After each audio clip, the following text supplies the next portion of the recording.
waiting for someone? Young is there? Is there? Can't see the whole list, but I don't think we're still up. Maybe Mike Kaufman is still going to join us, and I'm not sure about Michael Dawson. I think so. You had 10 people on the invite.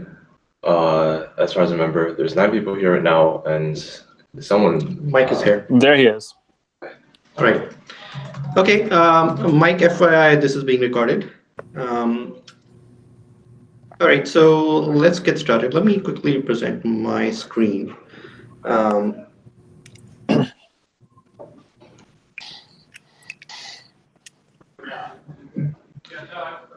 right, so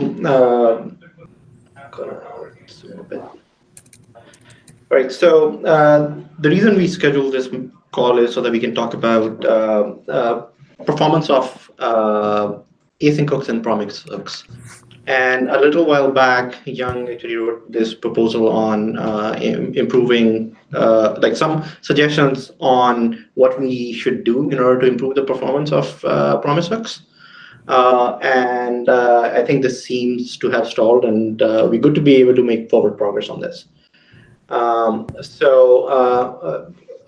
do you want to give a background of the performance issues?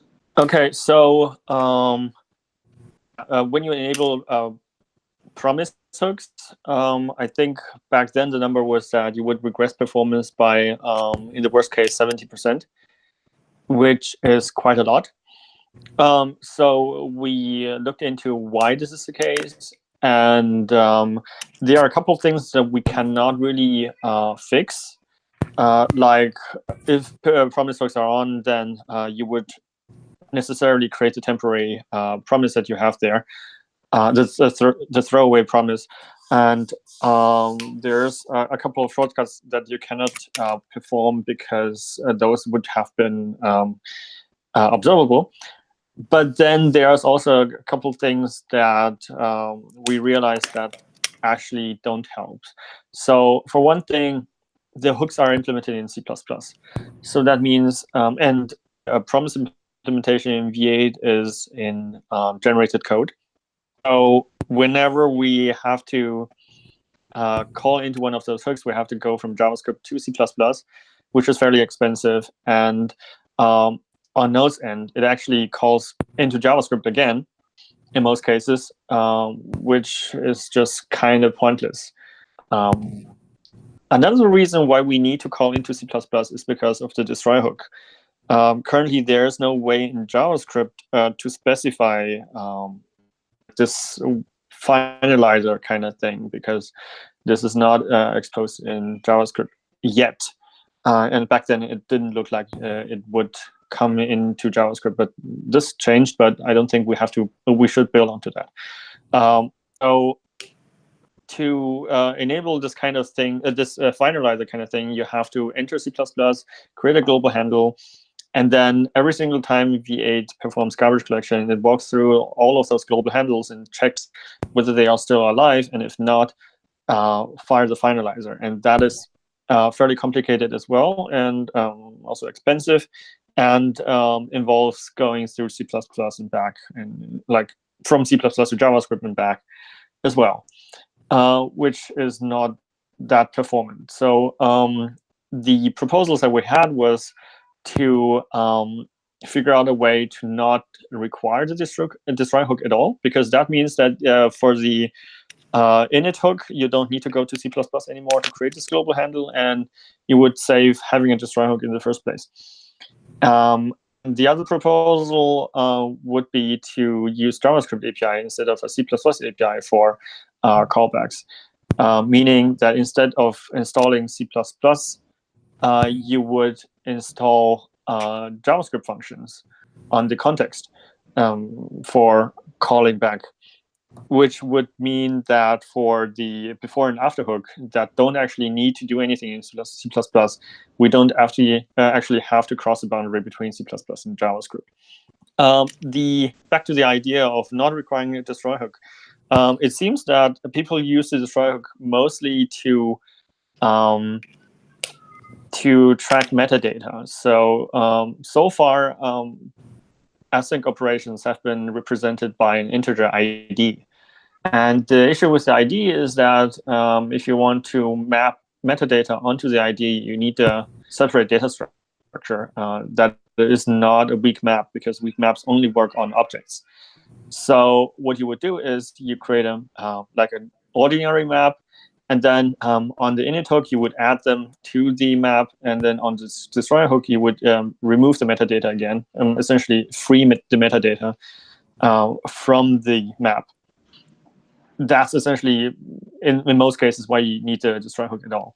So when Matteo visited us in Munich, we discussed that, and the idea that we came up with was to expose a resource alongside of the ID, and you can bolt the metadata onto the resource itself, or use a weak map to track any metadata that you need. This way, you don't actually need to manually manage the lifetime of the metadata, and also not need the destroy hook anymore. And I think Matteo then prototyped this, and I think proved that this definitely gives us some performance improvements, significant ones. But then it has stalled. It has stalled because there was a problem with the HTTP parser and the way they were reusing resource, which has now been fixed. So at least that was the main objection. That was one of the objections. So Andreas can talk more about the other objections, but that was one of the main objections. And but that has been solved, and I have code that shows that this has been solved.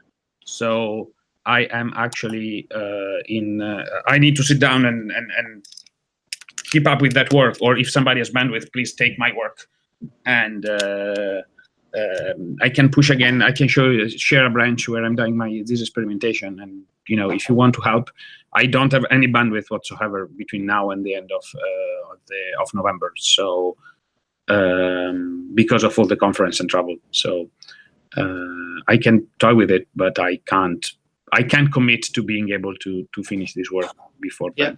I think we should so would people have concerns? So if that concern is eliminated, what were the other concerns? And I'm wondering if Andreas can talk to them some more. So there's some that is the primary concern, because that just made it fundamentally wrong. So the destroy hook is not just used for deleting in the map object. It's also used for example, finding unresolved promises, or if you want to know when a resource is no longer emitting, do you have a set interval, or a server that you should clean up. Well, I get that's not specific for promises, but it's specific for async hooks. So I'm not proposing to get rid of the destroy hook at all. It is just that if we can reduce the number of users for the destroy hook, that would be great. So, for example, if you don't set up a destroy hook, then you would not need to allocate the global handle in the first place, and that would save a lot of execution time. There is one more thing to be said, and we have somebody has found a bug in our domain implementation that is now based on async hooks that is unsolvable if we don't move to this current async resource model. So there is a memory leak situation where basically there is a domain being created, okay, and they attach a promise to the request object that is part of the domain, but then the domain is then the request gets both the request and the promise gets attached, gets linked to that global map that maintains track of the state, and this creates a situation for the garbage collector. So the only one holding the reference is that map, but you can't, that map is there to fire the destroy hook, which cannot be fired. So right. So it's essentially just a secure. Yeah. Okay. So but it's basically one more data point where I can, if you want, I can dig up the issue if you are interested. But if you can add that to the issue that we have for this meeting. Yes, that'd be great. I'll do that. And basically, it's so that's another data point that we should, for that type of tracking the state, the asynchronous state, we should potentially see to move to a different model, or recommend to use it to a different model. Because otherwise, that one specifically, we won't be able to solve that one. But it's slightly unrelated to diagnostics, but it is related to async hooks. So, yeah, I don't know. I would have to see it myself. Like immediately, I cannot think of there would never be any kind of solution. I can understand if it might be a bit breaking, but I'm fine like with like not using the destroy hook and using a weak map. What I want to highlight is when we talk about performance, is usually we talk about like the CPU performance or yes, yeah, we talk about another extremely important component, which is the memory performance. Because initially we did not have a destroy hook facing hooks, and we actually added that because the memory was so bad. Yeah, but isn't that because the idea is in integer that you cannot use a weak map for? Like, no, you have to. We didn't have a destroy hook, and we used the weak map with the resource object, and somehow having that weak map caused like V8 not to be able to properly garbage collect that, and it was like a huge difference. Okay, interesting. I don't know if this is the case anymore. It's a long time ago. I think that the problem with weak maps have been improved - solved in recent. So we did definitely improve a lot of things in the area of weak maps. But if you have any benchmark that like demonstrated the problem, then it would be great to take a look at that. In issue 188 in the diagnostics working group, I put like that's where we discussed this initially, and I put like my arguments against that, and one is this weak map, and I have like 2 graphs and a very basic test case. That shows like how big of a difference it does. It's basically like a linear memory usage versus constant memory usage. Okay, interesting. So that's why we didn't. That's why we implemented the destroy hook. That's kind of interesting because I would imagine that weak maps should work more efficiently than global handles with weak callback. Yeah. But okay, I guess it would be time to look at the benchmark to see whether there's something we definitely need to confirm before going to this. Because like, the primary issues we're actually getting around async hooks, at least the ones I can see, and not actually about like the CPU performance, but about the memory performance, especially regarding promises. We get a lot of issues that says like, oh, there's a memory leak somewhere. It's not a memory leak. It's just that you're suddenly allocating all these promises, and for each promise you're adding some metadata, and suddenly like the memory explodes because of that.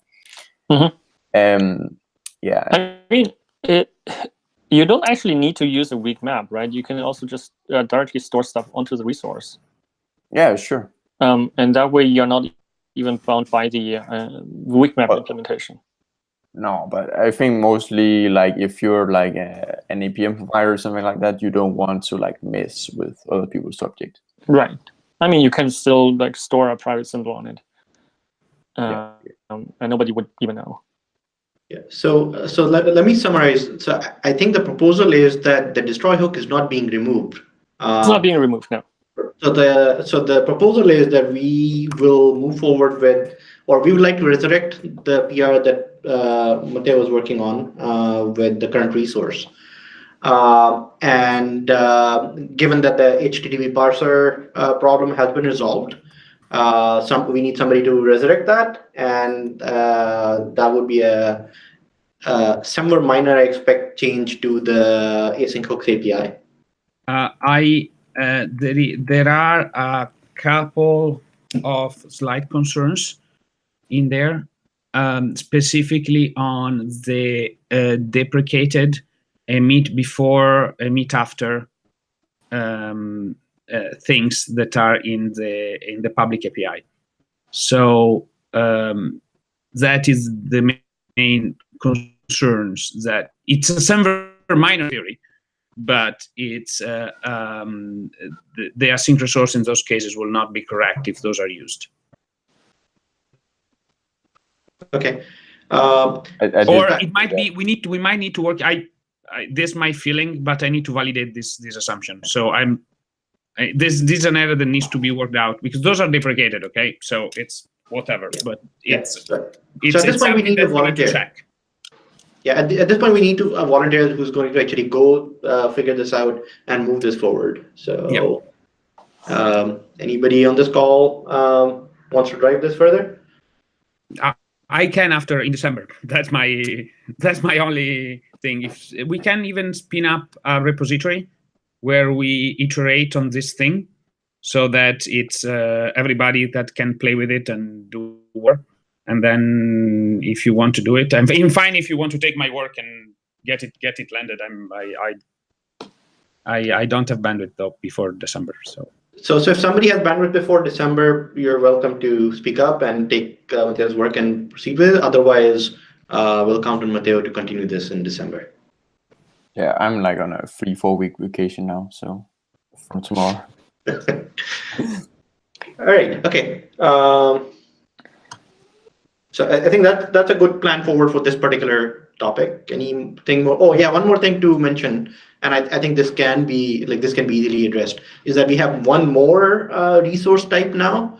The queue microtask, the way it's implemented, it actually reuses a resource as well, but that can be fixed quite easily. So before it becomes entrenched. But yeah, okay. So if there's nothing else, let's move to the second topic of JavaScript callbacks. I have one question. The issue in HTTP parser that was fixed, has that been backported, or is that only in the newer versions of Node? If it's not, it can. I don't know if it has, but if not, we can. Okay. Let's figure this out. But this is it's backportable anyway. It's not. It's easy to backport. Good to hear. At least to Node 8. So. Is the plan to backport these perf fixes? To backport? Yeah, like the stuff that we're talking about in terms of let's ship it in 11 API if we can. What's that? Let's ship it in 11, and let's see how they go. Okay. That's before talking about that is probably one. No, step that makes sense. I wasn't clear because we were talking about backporting the HTTP resource fix, and that needs to be backported, I think, anyway. So it does. Okay, fair enough. It's a separate one, so we need to follow up and check if that is being backported or not. If it is not, we should issue a backport PR to Node to at least down to Node 8. I think it's already on Node 10, so it needs to be backported to Node 8.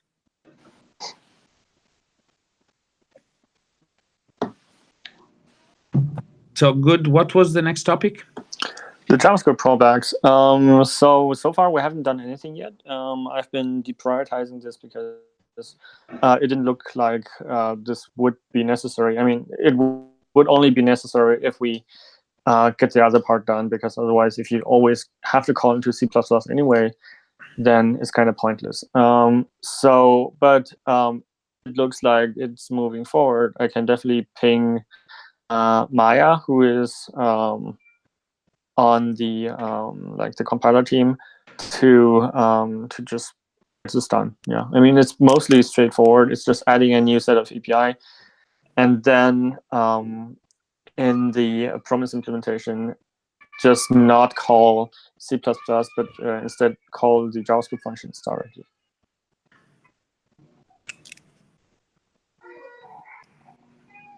The context, but yeah. Yeah. Okay. So once this is implemented in V8, I think then we can evaluate whether this can be backported. So if this is done in a ABI compatible way, then we could potentially backport this one as well. Yeah, I think it would be just adding more APIs, like adding more methods that you can then call with like JS function objects. I guess we're already exposing the promise hooks on the C++ level. I don't know. I mean, I'm not saying that we are removing the C++ ones immediately. Oh, okay. It's just that we would introduce the new ones and then deprecate the old ones as we go. Sure. Yeah, then there will be work needed in Node Core to leverage those APIs. Sure. So. And then you would call the JavaScript APIs, and on init, if there is a destroy hook installed, you would then go into C++ to install the global handle for the weak callback. If not, then you can just stay in JavaScript. Perfect. All right. That sounds good to me. I guess the action item is for Jan to work with the compiler team to get that done, and then we'll see how to deal with it on Node Core side. Yep. Next proposal. I have one question before we go too much further. So, like, if we actually what right now, like a submitted pull request that completely removes the promise object from the resource, like there's still a resource, but it's basically just empty. And the reason why I did that is to enable escape analysis on the promise objects, because typically, like, you chain a lot of promises, so it's pretty easy to do escape analysis on that. And especially because we're getting so many reports about the memory performance being really bad for the promise objects. So I guess if we include if we make the promise object the resource object, and if we depend on that in terms of the weak maps, then we will not be able to enable that kind of escape analysis, and we will continue to see these kind of memory issue bug reports. So I can speak to that as well. It used to be that our promise objects have been a lot larger than they currently are. Benedict has worked on this a lot, and promise objects are a lot smaller nowadays.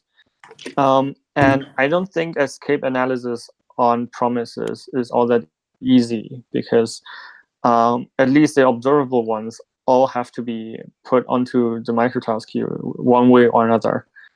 And I don't think we will ever be able to escape analyze around the microtask queue. Okay. I mean, just to be clear, like, it's not the promise object itself that takes up space and what people complain about.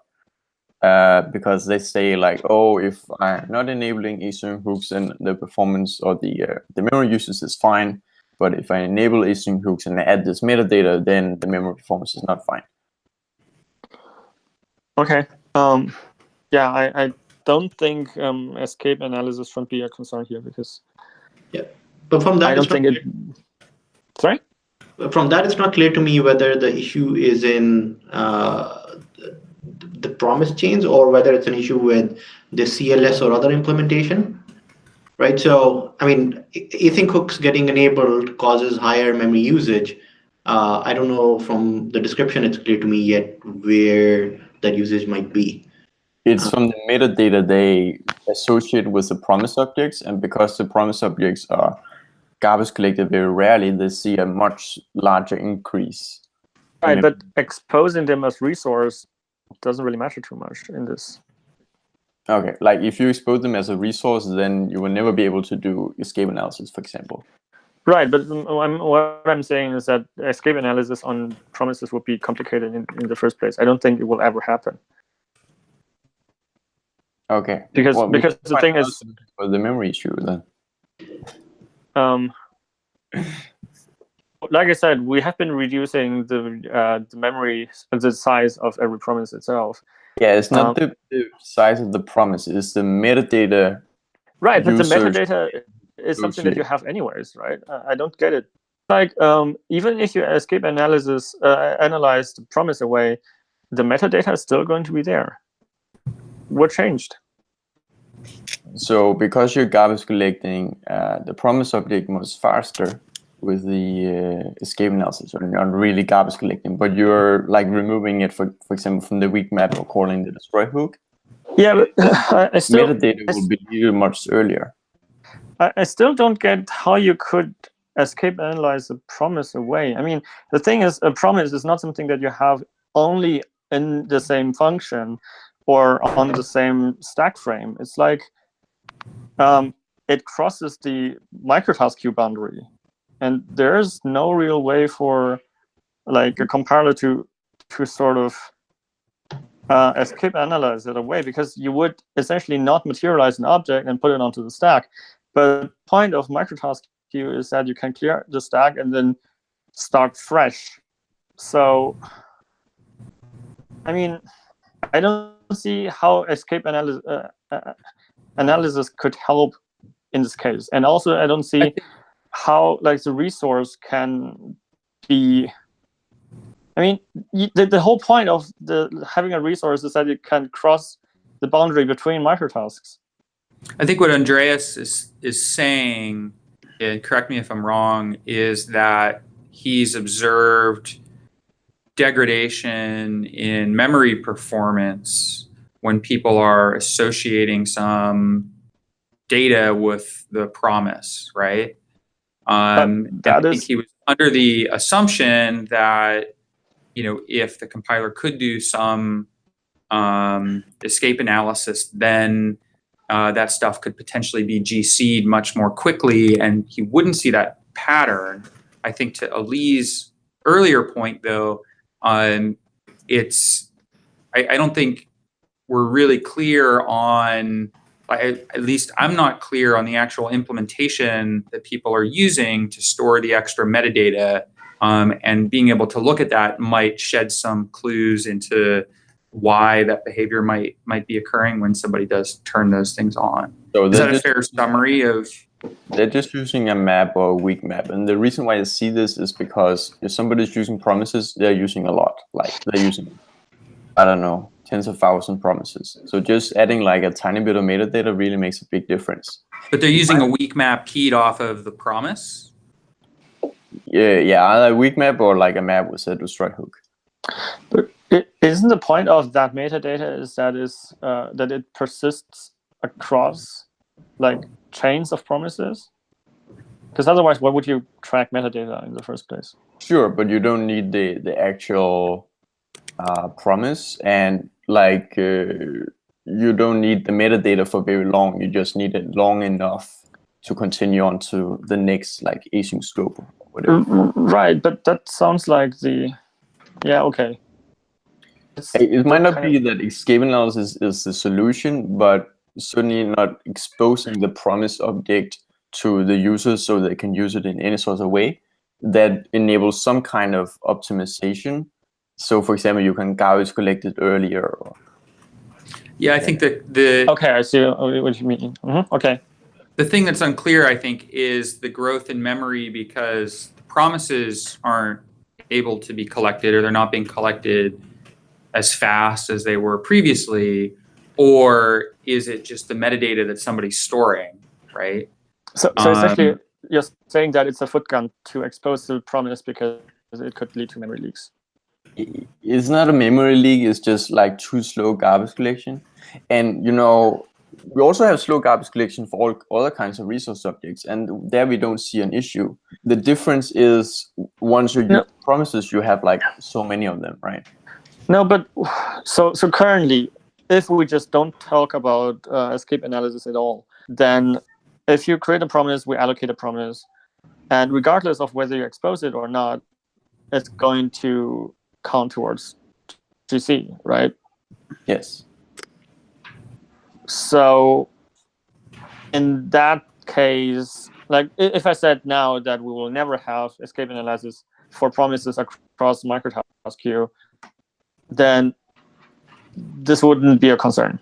I think escape analysis is a red herring here, right? I think it's the lifetime of a promise that's the more interesting thing. I think that's what, if I'm understanding correctly, that's what Andreas is worried about. Yeah. The destroy hook takes too long to get called. If you don't expose a promise, you know a lot more about the lifetime of that promise. You can guarantee a lot more. But only for ones that are not observable by the user in the first place, right? Like if it's a promise that you get from like as a result of promise, then the user code has access to it, and then you cannot really guarantee that it's going to be garbage collected immediately either. Sure, but I mean, many use cases are like, await this promise, await this promise, await this promise. Mm-hmm. Otherwise, it's like promise to then, promise to then, promise to then. Right. It's like very, very simplistic use. Mm-hmm. It's not like you store a variable that you can use in all other kinds of situations. I see what you mean. Yeah. Mm-hmm.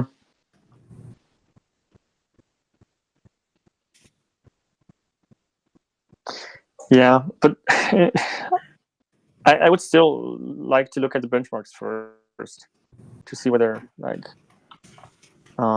because the things that you say that you have seen about promise performance has probably been a while ago, right? And we recently made a lot of improvements in this front. So I would like to see the data again. Sorry? I think I saw one a couple of weeks ago, but I didn't analyze it, so it might be something else. But it would be good to have a test case that we can share with the VA team and then go from there. Yeah, it's not clear to me whether this really affects the two decisions we've made. Like one of the decision was we'll expose the current resource, and I guess the carefulness would be that whether or not that's the promise. That's a thing we'll have to figure out. Exactly. And the second decision is that JS callbacks. I don't think that this affects that one at all. No, not at all. Mm-hmm. Okay. Yeah, I can also talk to Benedict and see whether we can do anything there, and whether exposing a promise would block us from anything in the future. I'm assuming not, but I can definitely try to figure out more.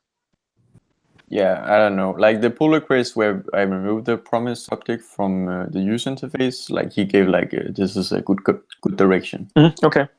So I don't know. So you did that PR, Andreas. Were you able to run some test case and see change in behavior of memory performance? No, because that doesn't change any behavior from like V8 side. Because they're still exposing the promise object through the promise hook, so they still cannot assume anything. But it's like a future proofing. I see. Okay, so Matteo, in that case, what are we exposing as a resource? Sorry? What are we exposing as a resource if it's not a promise? I'm lost. Sorry. So in your pull request for exposing resource objects in before and after hooks, what are you exposing for promises? Are you exposing the promise object or something else? The promise. I think it's exposing whatever is identified as the async resource at the time. So I think the promise. Mm-hmm. Like I need to check, but I'll bet it's the promise. I haven't checked really. Okay. But considering that we have an async, so whatever is getting into the init object, into the init function as the resource, mm-hmm. That's what gets exposed. So completely anecdotally, like we've also observed that for promise resources, the destroy hook gets called very, very late.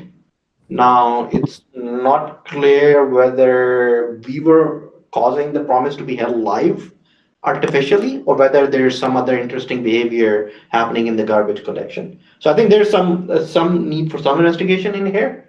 Mm-hmm. And Calvin and I can actually share our experiments as well. I mean, generally the thing with GC is that there's a lot of very driven by heuristics.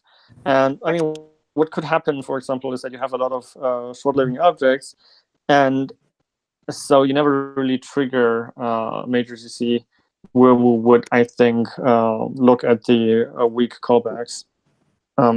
So yeah, those weak callbacks, there are no guarantees for them. Right. So yeah. So I think there's some more investigation needed, and we can look into this in more detail from what we observed. Like we haven't looked into this enough to know whether it's actually a leak or just garbage collection deciding, yeah, no, I actually don't need to do anything. Not enough pressure. Right.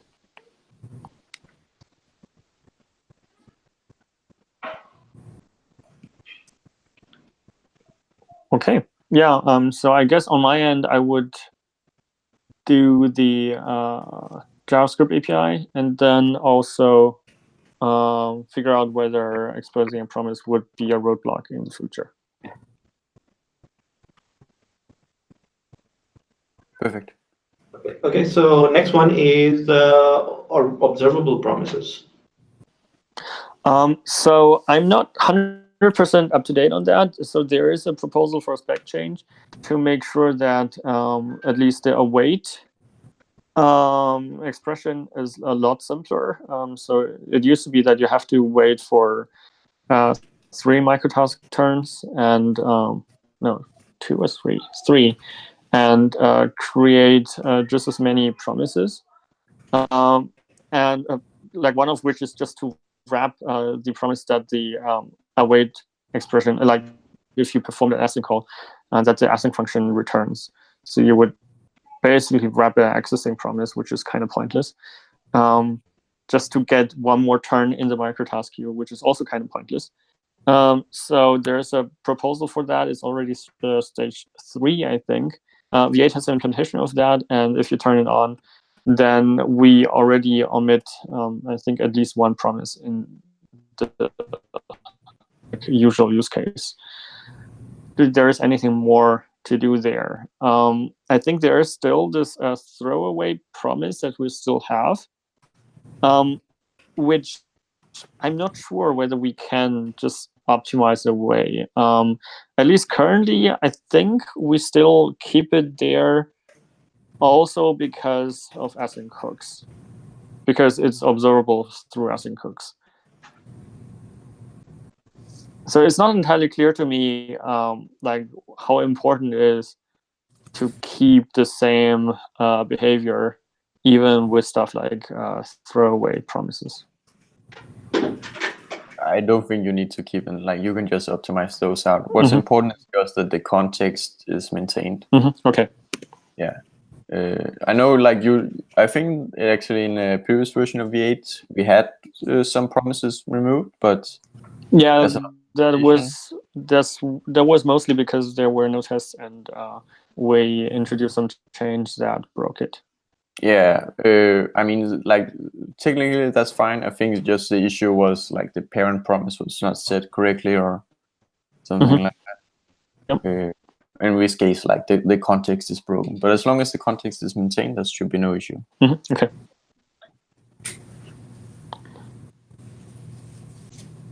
Right. So I guess the next step is for the V8 team to stop emitting promise events for hooks for these. For throwaway, yeah. All right. The other thing V8 team asked for was specification and tests. So we have already started adding some tests for just to make sure that stuff that we are touching do not regress. It would be in general very good if we had a spec text that is based on the ECMA spec for promises and async await, and also tests so that more coverage to what people are relying on. Yeah, so I guess this becomes interesting because, like, in the collaborator summit, we discussed that that the async context formalization that we probably want to, like, we need to standardize something at TC39. It would be good to do so, but whether that's async hooks versus the proposal from Mike and Mark, that's not clear. So the question is, I'm not even proposing that the spec text is part of ECMA 262, so that you don't actually have to discuss it at TC39. You can just have some sort of spec text that points to certain steps in ECMAScript that would already be good enough. Currently, there's nothing. Like, just to try to figure out what's expected, you have to look at example code, which is not a good state.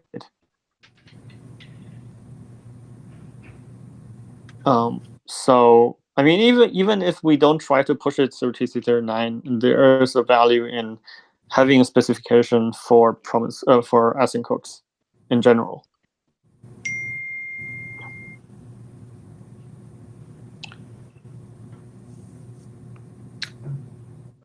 I agree. Yeah, I don't disagree with that.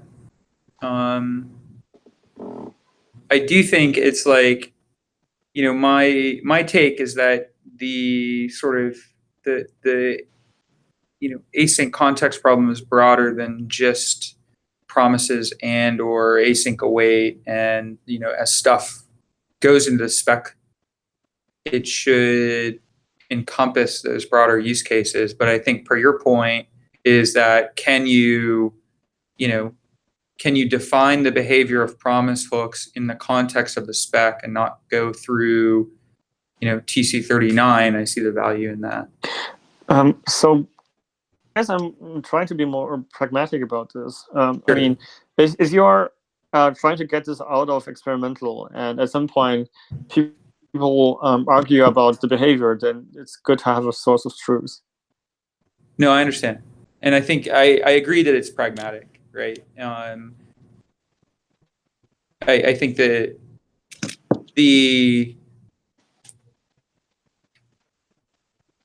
like I said, I think that it's like when you start talking about, well, should the spec be updated to account for things like promise hooks, right? Mm-hmm. I think that's a different question than can you define the behavior of promise hooks in the context of spec language, which I think would let you have, the latter would let you have the ability to sort of, reason about the behavior and reason about your implementation and within the context of the spec without having to necessarily go through all of the, the dance of getting the spec updated, right? Exactly, yeah. But I do think that it sort of goes, I think there's a valid question, and it's a separate conversation, right? But is, the async, is this callback API kind of the right API to model, right? Right. I mean, the other extreme would be to say, well, async hooks has been a nice experiment, but we're actually aiming for something else in the long term. In which case, it probably doesn't matter whether we have a spec text or not. Yeah, I mean, it's, like bird in the hand versus, two in the bush sort of thing, right? Like, I mean, I don't want to derail anything. I think that, if there's value in being able to sort of explain this stuff and define it, irrespective of what the future may hold, I would say go for that, right?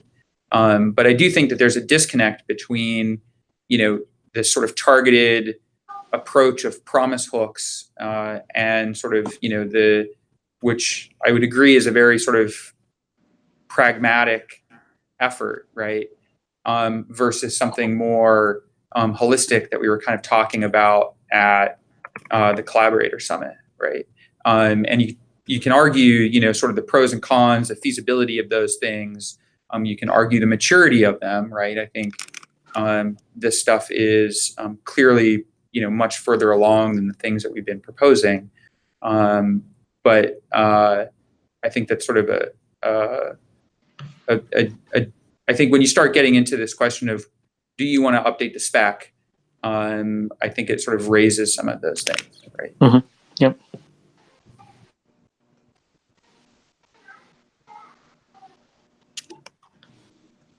and I don't know if that closes on this specific thing. Like, I don't think there's any pushback about tests, right? I think tests people generally agree is good. I think that, being able to describe the behavior in terms of the spec language is probably good. I think actually getting the spec updated is something that then is probably requires more, I think, conversation. Right. I think for async hooks, we don't really need a spec. We just need a doc guide somewhere. Well, but I think per Yang's point, and correct me if I'm wrong, is that if you're able to point to specific algorithm in the spec, and then say that, you would add step, 10A, which is fire this event here, right? If it's registered, or something along those lines, then it becomes very clear about what the behavior is from both the perspective of somebody working in V8 and the perspective of somebody relying on that stuff, right? That is, you can be very explicit about it. Yeah. I mean, the thing with the spec is that there's often happens that people argue how things should work. If you can just point at the spec and say, well, this is what we implemented, and the test suggests that we're correct, then it's done. And you don't have to spend more time to argue with people like how things should be. And I guess that would be the added value of an explicit spec. But I mean, even having a doc describing all the cases and corner cases would already help a lot.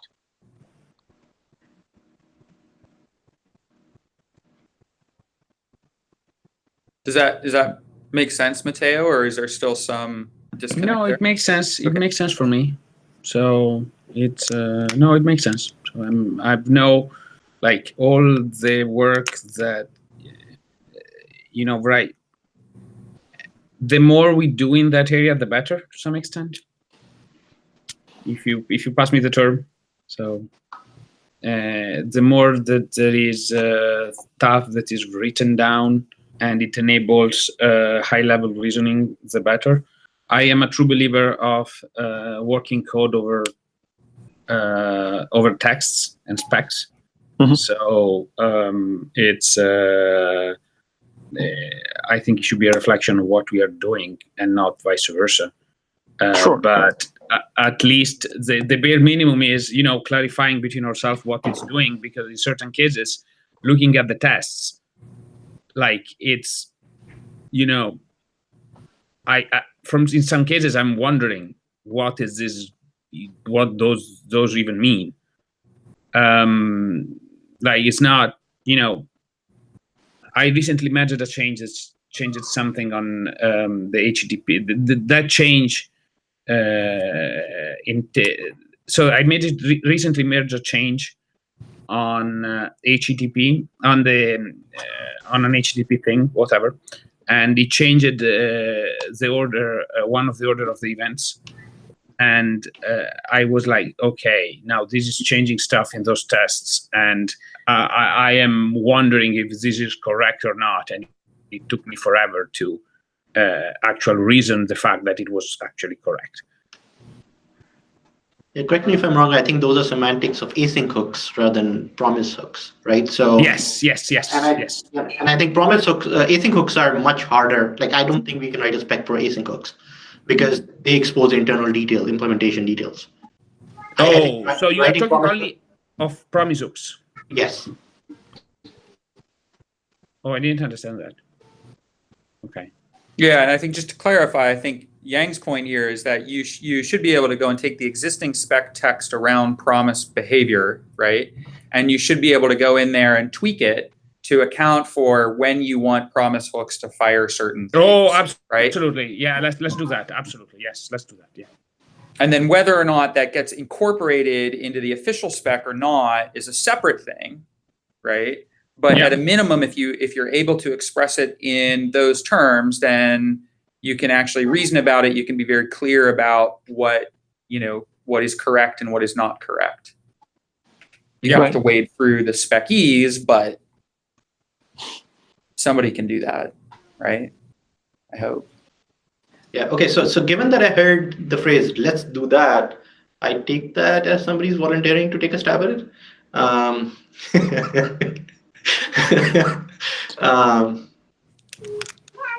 My availability is still the same, hasn't changed, and it is the other work that needs to be done. So. I mean, what I can try to do is I can try to get people who are on the VA team and have been working around the areas of the async hook to just look at the code and point to the places that correspond to the code in the spec, and just mark those places as places where the async hook has to fire. You can work on that. Yeah, that would be really useful. I think if that was present, I think we can work together, all of us, to flesh it out. Yep. Okay, that's great. I think there's one more issue in this doc that we need to discuss, and that is the promise hooks being on the isolate. I don't know if this has been addressed or not. That's essentially the thing with the JS function as like the JS API, because JavaScript functions, if you install them as callback, function objects are bound to the context. So you would have to install those callbacks for every context again, which by definition means that it's not installed on the isolate, but on the native context. But what does this mean that the C++ API will remain sort of broken going forward, but the JS API will be fixed? I guess so, yeah.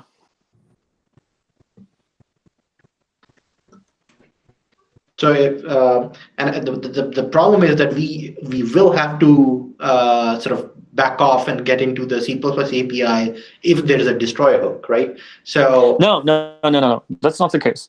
What I imagine happening is that on the init hook, you would call into the JavaScript one. And then if you realize that you also have to support the destroy hook, you call into C++ in the Node implementation. Okay, got it. You don't actually have to do that through V8, right? You can just install a new binding and then call that. Okay, so I guess then the expectation is that once the JavaScript hooks are available, the Node core will stop using the C++ one, and at some point in the future, we can deprecate them. Right, and then this problem gets solved as part of that. Okay, makes sense to me.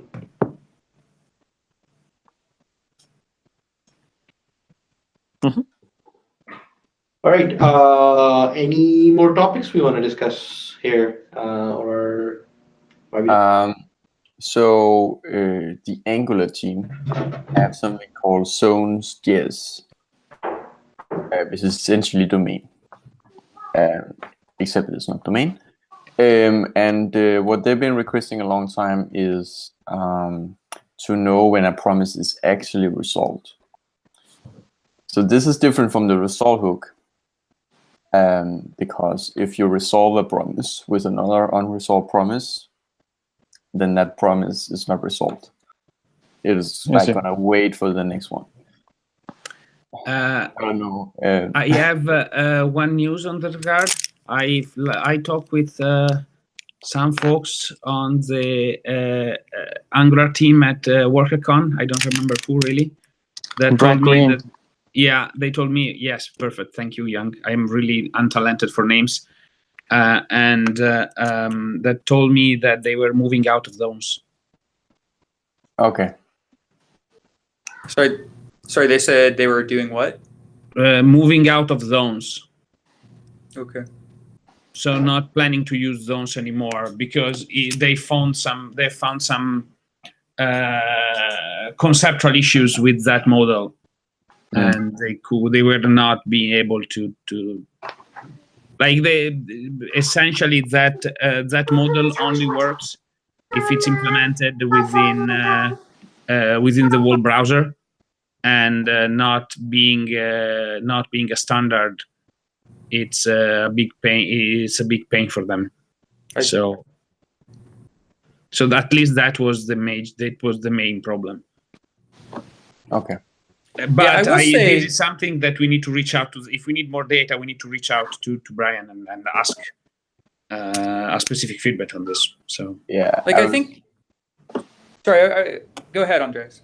No, I would just say, like, I think I've been trying to like help them a lot with getting this implementation to work with async hooks, because like I don't really like domains and they seem to think a lot about it. So I want them to succeed, even if they, yeah. But what I suggested to them like back then was like, okay, maybe we don't want like another resolve hook that's like a little annoying. Can we just give you like the value that is resolved, so like you know if it's a promise or something else? And they seem fine with that. So like while we're discussing the promise hooks, I think that might be like a worthy change. Essentially, add the resolving value to the resolve hook. Yes.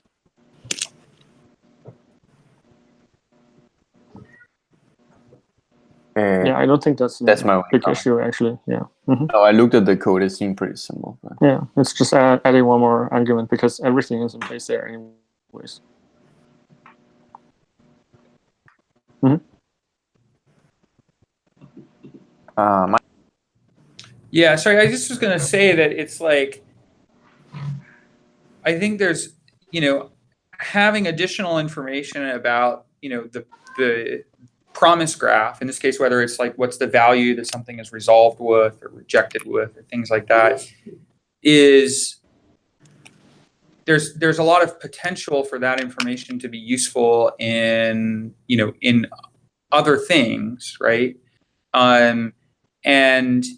So for example, I think people have been talking a lot about this, like the unhandled rejection stuff, but there's other things, you could see if a promise is being resolved more than once, right? It's potentially some buggy behavior or something, right? So you can imagine a bunch of different sort of diagnostic things that somebody wants to understand about promises.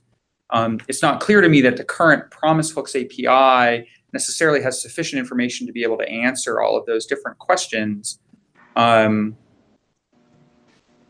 that it comes to mind, I think, as Andreas mentioned, that it sort of came to mind as like, well, what else could you do with that information other than just sort of the zones kind of thing? And I think Mark has I don't know if I have the link, but there's a paper, academic paper that someone wrote where they went through and identified a bunch of these things, and they sort of have a formalization of the structure of, of the promise graph that lets you answer a bunch of these questions that help you identify these problematic patterns with promises being used. It may be interesting to look at some of that stuff as this is going forward. Sorry, that was a bit editorial comment, but.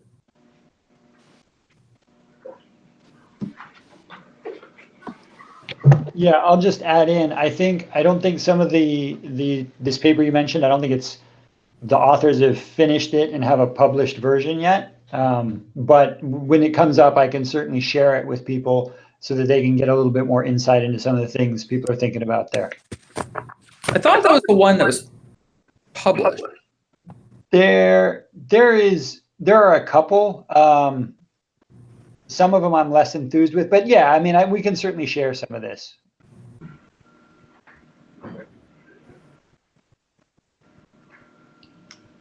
Yep. Okay, anything else? I think we're at the top of the hour. So anything else people want to bring up? Okay, no. So all right, thank you everyone for joining. I'll write a short summary of what we discussed on the action items, and let's go from there. Okay, thanks. Thank you. Bye. Great. See you. See ya.